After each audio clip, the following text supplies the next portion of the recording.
Bonjour et bienvenue à notre module Le choix du driver pour l'éclairage. Mais avant d'entrer dans le vif du sujet, un petit rappel de ce qu'est une LED et de ce qu'est un driver. Une LED est une diode électroluminescente émettant de la lumière lorsqu'elle est traversée par un courant.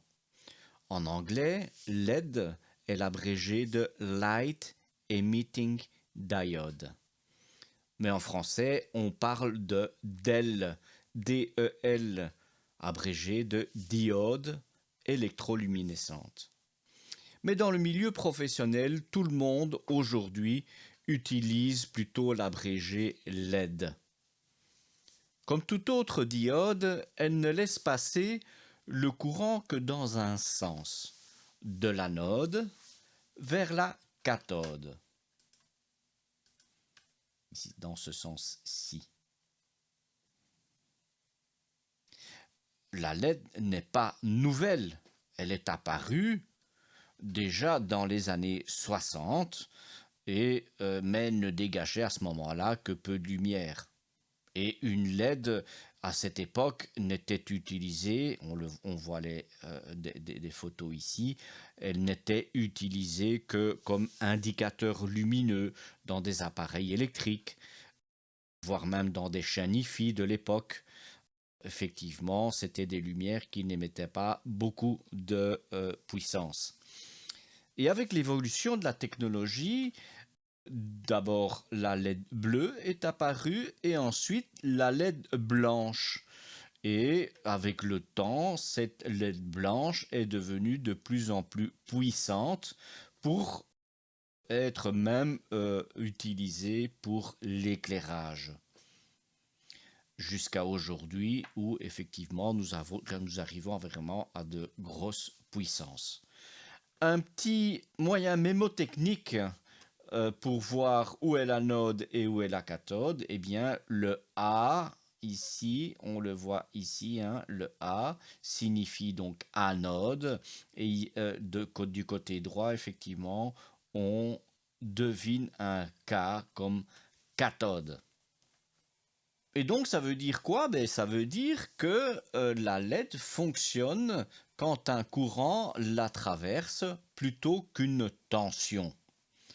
Et donc voici la courbe. En fait, on voit effectivement lorsque vous avez passé le seuil, eh bien cette LED laisse passer vraiment largement le courant dans un sens, mais par contre dans l'autre sens, rien ne passe. Donc la diode est ce qu'on appelle bloquée. Donc, une diode, effectivement, fonctionne en courant plutôt qu'en tension. Elle est donc commandée en courant, et si votre courant est constant, votre lumière sera constante. Donc au niveau des drivers, en fait, un driver, c'est une alimentation, tout simplement. Il existe deux types de drivers, ou deux types d'alimentation. Vous avez l'alimentation en tension constante, constant voltage, donc qui fournit une tension constante, et en fonction de la charge, puisqu'il s'agit d'une alimentation stabilisée, le courant, lui, va varier et va s'adapter à la charge. C'est généralement ce type d'alimentation que l'on retrouve classiquement un peu partout et donc qui est également utilisé pour d'autres applications. Ou bien vous avez l'alimentation en courant constant. Donc ici, dans ce cas-ci, le courant reste constant et c'est la tension, elle, qui va varier. Donc ce type d'alimentation, effectivement, est moins utilisé pour les autres applications électroniques, mais est utilisé pour l'alimentation des LED, puisque, encore une fois, la LED fonctionne en courant. Donc, dans le cas où vous utilisez une alimentation ou un driver en tension constante, constant voltage en anglais, eh bien la LED aura besoin d'un courant régulé. Et donc il faudra convertir la tension en courant au niveau de la LED. Et pour cela, qu'est-ce qu'on utilise? Donc juste avant de la LED, en série avec la LED, soit une résistance, un résistor. Donc il suffit à ce moment-là, pour calculer la valeur de la résistance, vous savez quel est le courant qui devra traverser la LED. Eh bien, on utilise tout simplement la loi d'Ohm. I est égal à U sur R, et R est égal à U sur I. Et donc, il va vous définir la valeur de la résistance. Il existe également des petits circuits intégrés qui permettent, lorsqu'on leur applique une tension, de fournir automatiquement le courant souhaité. Et il existe également, donc il s'agit d'un module un peu plus gros, pour des puissances un peu plus grosses, des drivers, mais déjà de petite taille, que vous pouvez intégrer dans une goulotte ou autre. Et donc, que se passe-t-il lorsque vous alimentez un ensemble de LED avec une alimentation en tension constante? Eh bien, vous avez par exemple ici, donc dans ce cas-ci, vous avez une alimentation 12 volts. Et donc, qu'est-ce qu'on va faire? On va alimenter 3 rangées de LED placées en parallèle, et donc avec, pour chaque rangée, 4 LED en série, et avec en tête de chaque rangée ce fameux résistor ou IC ou driver. On sait que chaque diode, ici dans ce cas-ci, a besoin de 2,7 volts. Vous voyez? Donc on multiplie par 4 et on obtient 10,8 volts.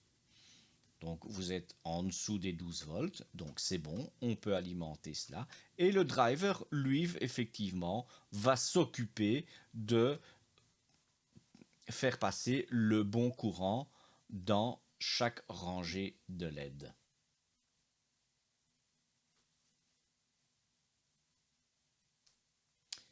Une autre solution, c'est d'avoir effectivement directement cette alimentation ou ce driver fournissant un courant constant.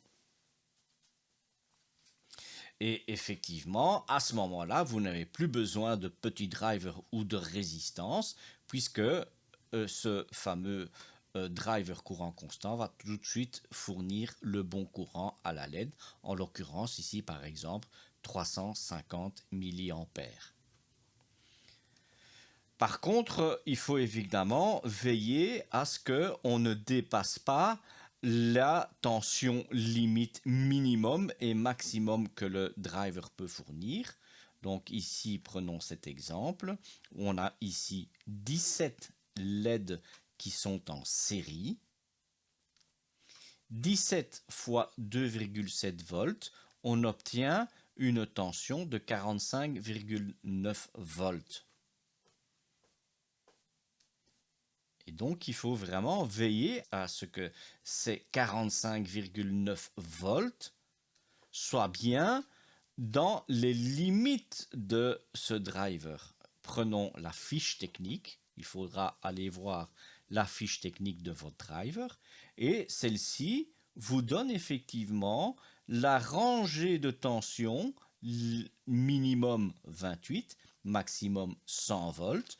Donc, ici, ces fameux 45,9 volts sont bien entre les deux. C'est bon, vous pouvez effectivement alimenter cette rangée de 17 LED en série sans aucun problème. Prenons un autre exemple. Nous n'avons plus 17, mais plus que 10 LED que nous avons mis en série. 10 fois 2,7, nous arrivons à 27 volts. Et qu'est-ce qu'on constate en regardant la fiche technique du driver en question, eh bien, vous êtes en dessous de la tension minimum. Donc, votre driver risque de ne pas fonctionner. Et c'est un problème que l'on rencontre régulièrement, c'est-à-dire que l'installateur ou celui qui a fait l'installation, effectivement, n'a pas tenu compte de s'être en rangée de tension minimum et maximum. Prenons un autre exemple. Dans ce cas-ci, nous allons utiliser ce driver-ci, cette alimentation-ci, 35 watts, mais qui fournit un courant constant de 1050 mA. Sa rangée de tension fonctionne entre 11 et 33 volts. Nous avons placé ici à nouveau les 17 LED en série, mais cette fois-ci alimentés avec un courant de 1050 mA, c'est-à-dire 1,05 ampères. Et donc, si nous multiplions par 2,7 volts par LED, nous obtenons les 45,9 volts. Eh bien, effectivement, lorsqu'on regarde la datasheet, on dépasse largement cette tension maximum de 33 volts, donc ça ne va pas fonctionner non plus. Comment choisir son driver? D'abord, se poser la question, à savoir s'il faut une tension constante, un courant constant ou les deux. Lorsqu'on parle de tension constante, pour rappel, l'alimentation va fournir une tension constante, c'est-à-dire dans cet exemple-ci 12 volts, quelle que soit la charge, évidemment avec un maximum qui est le maximum des limites de puissance du driver. Si il faut un courant constant, eh bien, l'alimentation va vous fournir un courant constant, ici dans cet exemple de 350 mA, bien sûr, tout en restant dans les limites maximum et minimum de tension admises par le driver. Et vous avez finalement des systèmes hybrides qui existent, qui vous fournissent une tension constante et un courant constant.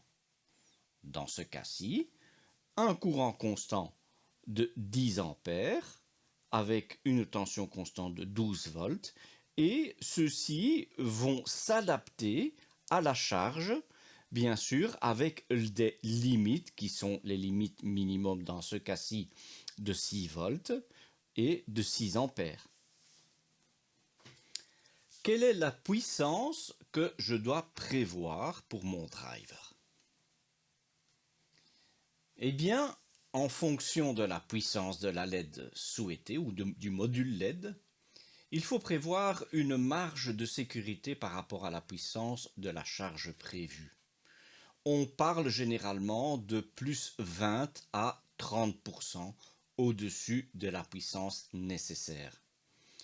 Et celle-ci, donc cette marge, permet de gérer les fluctuations de charge, gérer aussi les pointes éventuelles de courant temporaire, les pertes d'efficacité, également compenser les pertes de puissance sur le câble. Si vous avez des câbles relativement longs, effectivement, il faut compenser cette perte de puissance sur le câble. Prenons un exemple.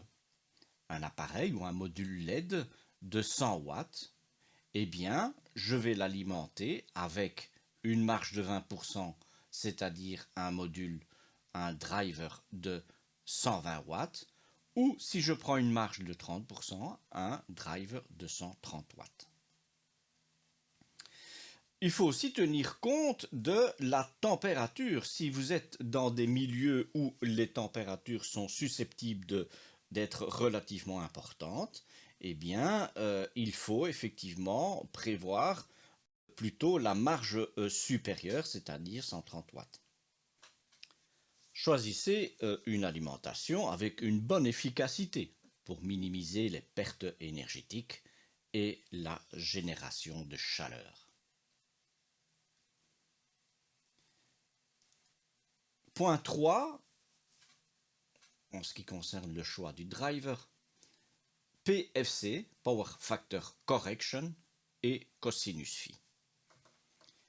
Généralement, lorsqu'on travaille en courant alternatif, la charge va déterminer les facteurs de cosinus phi et le facteur de puissance. Lorsque la charge est purement résistive, il n'y a aucun problème. Aucun déphasage entre la tension et le courant, et le cosinus phi est parfait et égal à 1. Par contre, si la charge est soit capacitive, soit inductive, il y aura un déphasage entre la tension et le courant. Et ce fameux déphasage est le cosinus phi. La formule de la puissance deviendra donc P est égal à U fois I fois cosinus phi. La valeur maximum du cosinus phi sera donc égale à 1, ce qui est sa meilleure valeur. Quelle est la différence entre le PF, le facteur de puissance, et le cosinus phi? En électronique et en électrotechnique, le facteur de puissance, PF, en anglais, Power Factor, et le cosinus phi sont deux concepts étroitement liés mais distincts. Voici les différences principales. En fait, le cosinus phi, c'est simplement l'angle phi entre la tension et le courant dans un système alternatif. Il est une mesure de la proportion de la puissance réelle, P, par rapport à la puissance apparente, S. Le facteur de puissance, PF, est une mesure de l'efficacité avec laquelle une charge consomme l'électricité fournie par le réseau. Donc il prend en compte non seulement le déphasage, le cosinus phi, entre la tension et le courant, mais aussi la distorsion harmonique. En résumé, bien que le cosinus phi et le PF soient des indicateurs de la performance d'un système électrique, le PF offre en plus une vue complète en tenant compte des distorsions harmoniques en plus du déphasage entre la tension et le courant.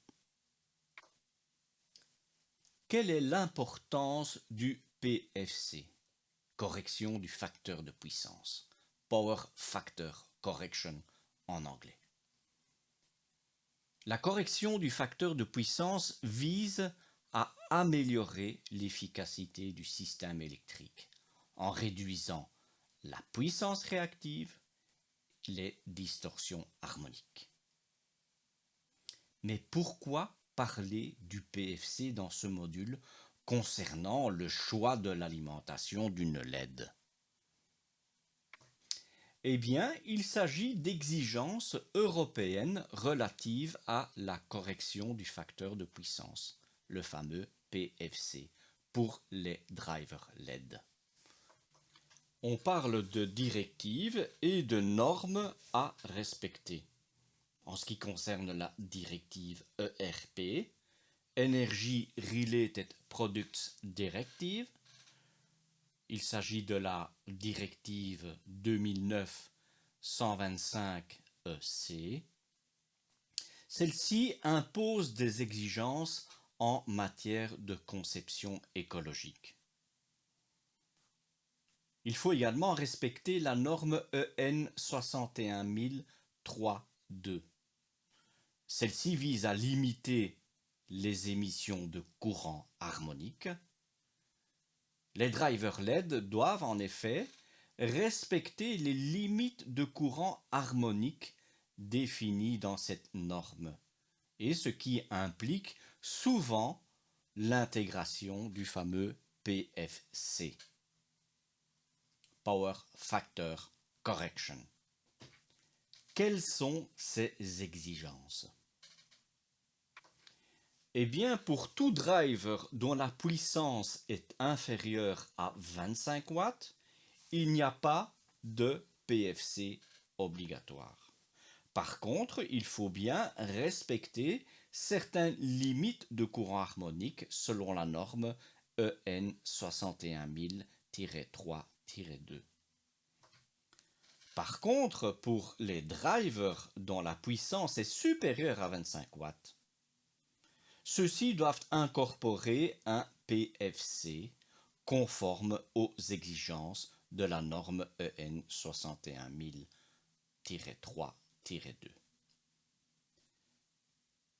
Le règlement européen sur l'éco-conception,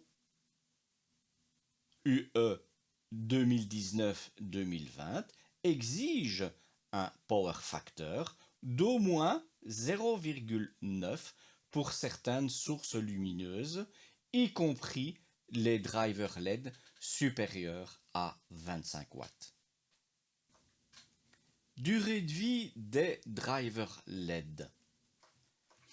Eh bien, il faut savoir que la durée de vie des drivers LED dépend fortement de la température. Et les condensateurs électrolytiques qui sont dans le driver sont les plus critiques. Il suffit d'une hausse de température de 10 degrés au-delà de la température de fonctionnement du driver pour que sa durée de vie soit réduite de moitié. En ce qui concerne l'appareil constituant l'alimentation, classe 1, classe 2 ou classe 3?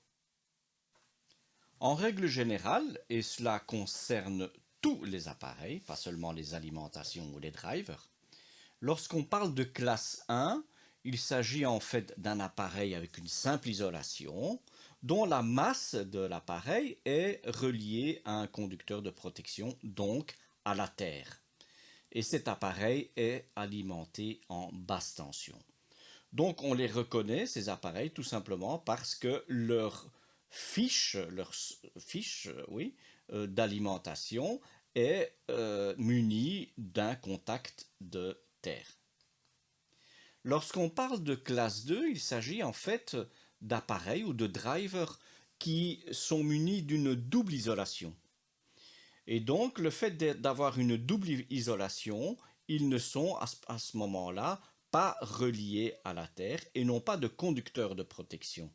Donc, on les reconnaît parce que leurs prises sont des prises sans contact de terre.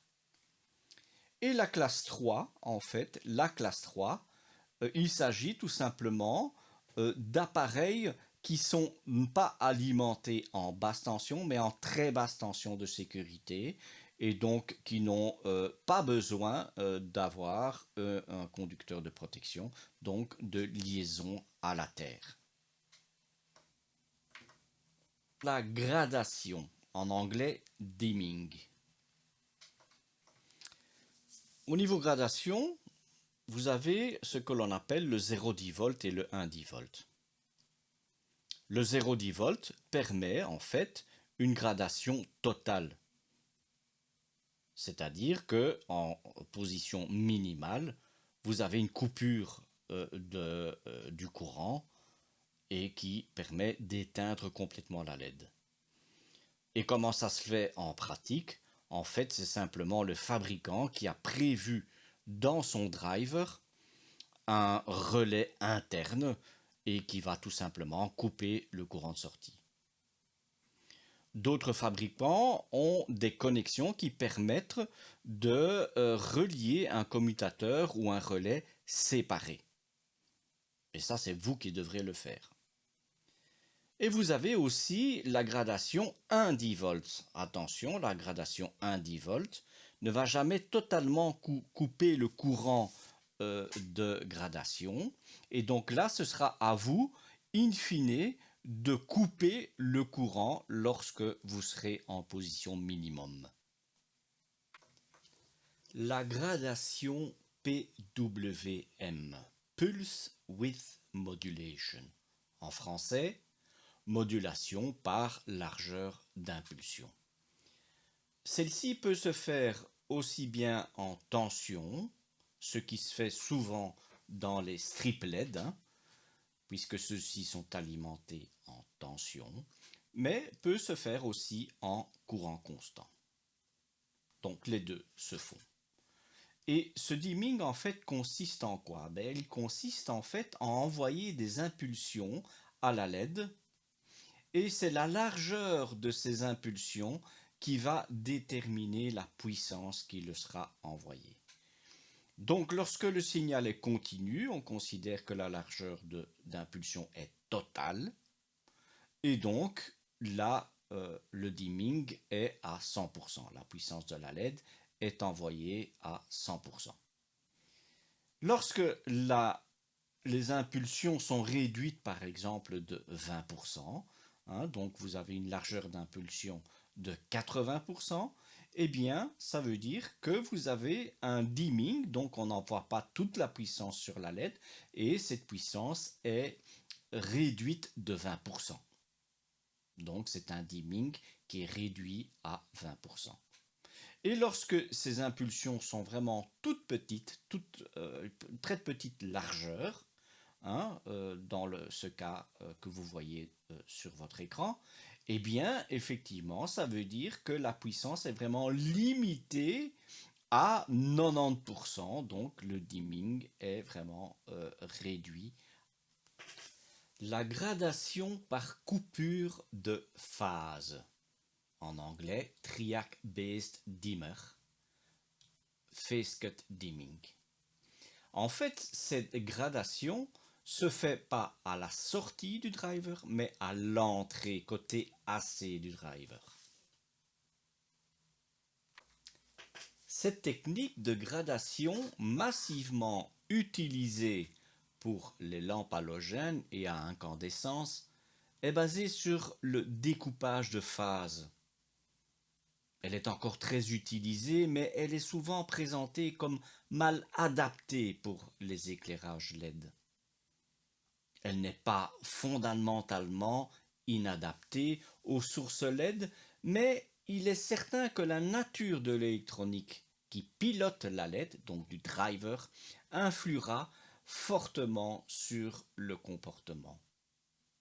Nous ne sommes plus dans l'approche prédictive et confortable qui prévalait pour les lampes halogènes et à incandescence, mais face à la diversité des alimentations et adaptateurs LED.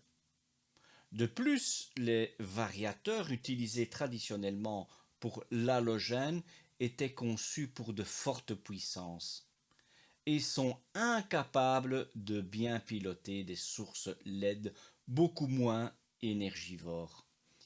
Il est nécessaire de sélectionner des variateurs qui soient conçus pour une plage de charge adaptée aux besoins. Si la charge de la LED ne tire pas assez de courant pour maintenir les éléments de commutation du gradateur fermés, le gradateur aura un comportement imprévisible. Ce comportement peut inclure un scintillement, une plage de variation réduite, un clignotement désactivé ou même ne pas fonctionner du tout. Le driver, intégré au luminaire ou séparé? Il existe des luminaires dont le driver est directement intégré au luminaire. Vous pouvez donc réaliser vous-même l'alimentation avec les composants nécessaires, soudés sur un circuit imprimé. À vous alors de fournir soit le courant constant, soit la tension constante nécessaire pour un bon fonctionnement du module LED intégré dans le luminaire. Attention, n'oubliez pas que vous devenez alors le fabricant de la partie alimentation de votre luminaire et que vous devrez assurer la sécurité des utilisateurs et apposer le marquage CE obligatoire en Europe. Le marquage CE indiquera que votre produit a été évalué et qu'il a été jugé conforme aux exigences de l'Union européenne en matière de sécurité, de santé et de protection de l'environnement. Cela a un coût. L'avantage d'acheter un driver lui-même marqué CE, c'est que vous vous déchargez de ce marquage CE, puisque le fabricant s'en est chargé et en prend la responsabilité avec tout l'aspect sécurité qui en découle. Et sans oublier le respect des directives et des normes dont j'ai parlé. Le rendement. Le rendement est défini par la formule suivante. P sortie divisé par P entrée, tout simplement. La puissance de sortie divisé par la puissance d'entrée consommée par l'alimentation. Prenons un exemple, un driver alimenté en 230 volts avec une sortie 24 volts. Eh bien, P entrée est égal à 230 volts fois le courant consommé à l'entrée, qui est de 0,15 ampères. Donc, on a une puissance de 34,5 watts. La puissance de sortie, elle, c'est la tension de sortie, 24 volts, multiplié par le courant fourni par l'alimentation, ici 1,25 ampères, on arrive à 30 watts. Donc, le rendement, c'est 30 divisé par 34,5. Donc, vous avez un rendement de 0,87, soit 87%. Le courant de pointe, en anglais inrush current. Un courant de pointe se produit à l'entrée de l'alimentation lorsque les condensateurs d'entrée se chargent lors de la mise sous tension. Une des méthodes utilisées est de placer une thermistance, que l'on appelle NTC, devant le condensateur afin de limiter le courant de pointe. Le disjoncteur protégeant le circuit risque de déclencher.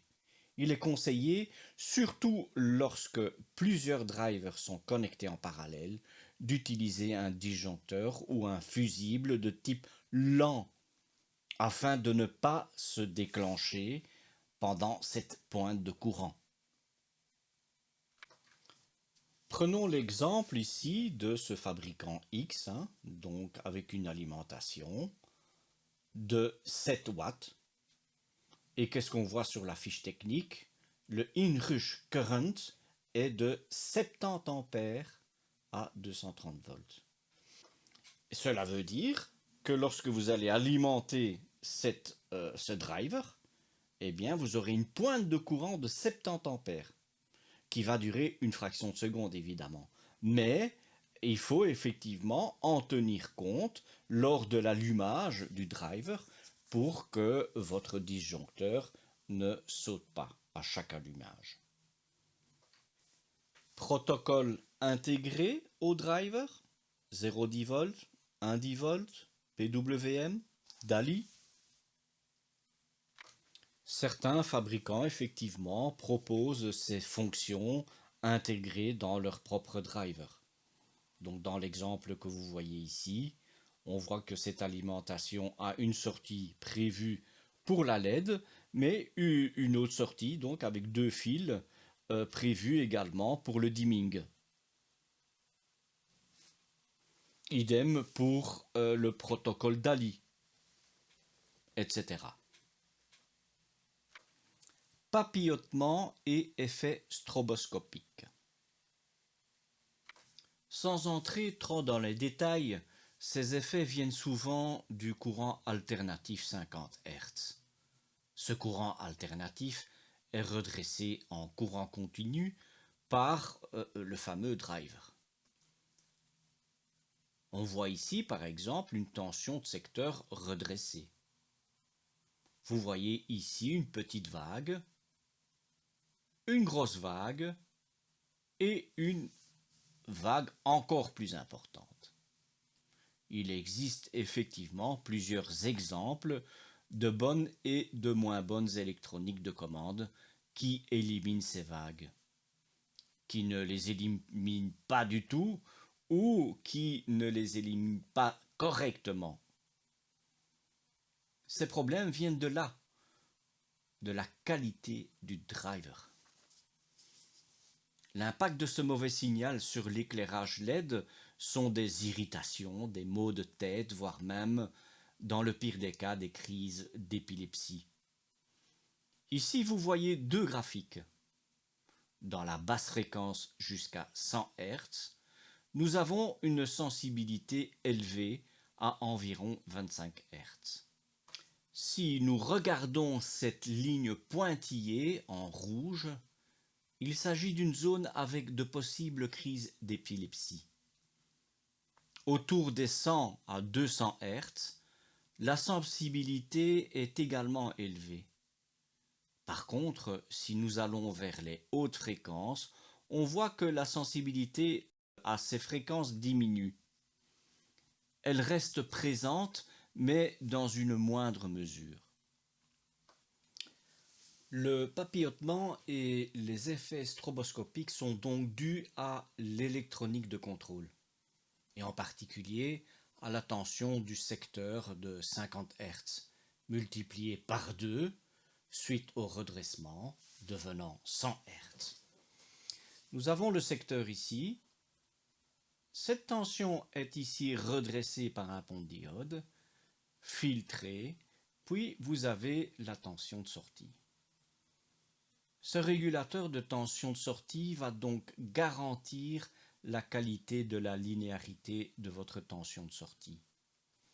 Un driver LED de mauvaise qualité peut donc provoquer une très grosse ondulation.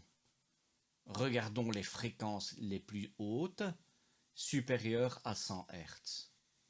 Là, la fréquence de la LED sera particulièrement affectée par les fréquences de commutation, notamment les signaux PWM. En français, modulation à largeur d'impulsion. Ce PWM se produit généralement à une fréquence élevée.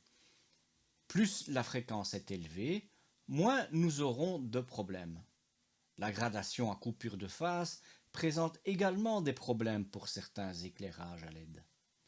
Avec les anciens éclairages, tels que les lampes halogènes ou incandescentes, cette technique de coupure de phase ne posait aucun problème. Même si vous faisiez une petite coupure de phase au début de l'alternance, l'ampoule continuait à briller par rémanence jusqu'à ce que la phase suivante arrive.